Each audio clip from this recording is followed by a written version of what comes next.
Hi there, Dr. Lepora here, and I'm so excited to be bringing you this 4-part series on diversity and equity and inclusion. It's a very important element that is on people's minds, on their hearts.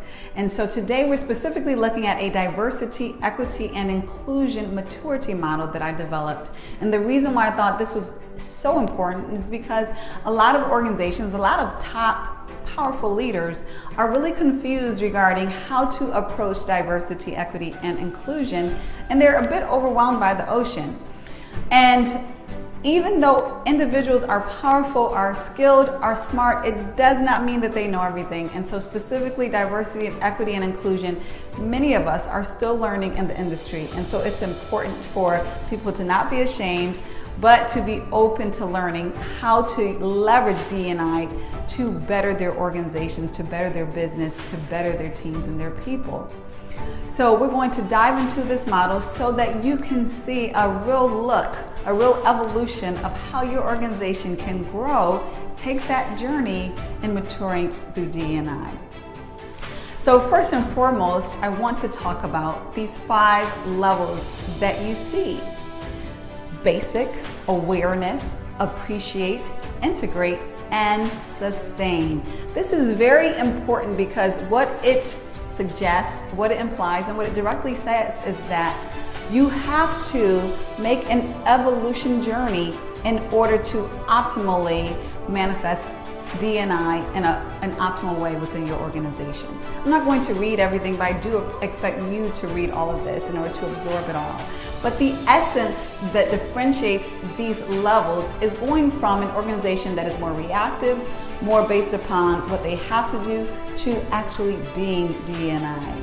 So it's from an organization that is reactive to passive to active to proactive and then to sustaining.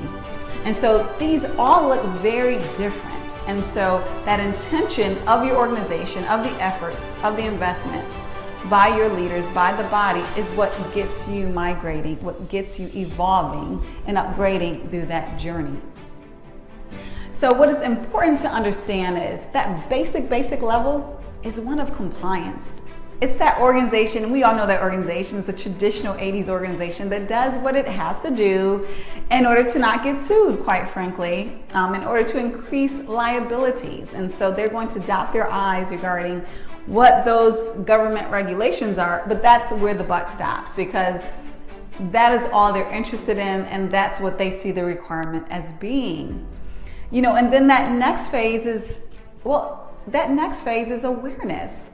Well, okay, we see this diversity, this equity and inclusion, we understand it, and we know what it may be, and it may be a positive thing, you know, and that awareness goes more into a phase of now we appreciate it. We appreciate what diversity, equity, and inclusion is.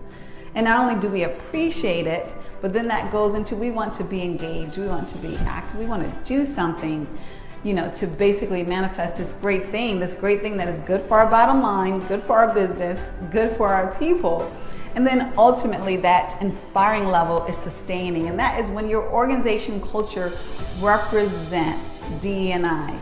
It's going from an external focus, again, one that is reactive, one that is about compliance, to one that is more increasingly internal, to one about sustaining.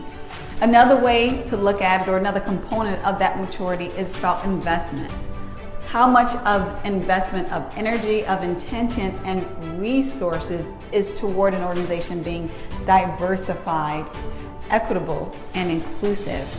As that intention grows, as those investments grows, as those resources grow, then that maturity should grow along with it, assuming that it's the right, obviously, methodology and the right transformational efforts that are made.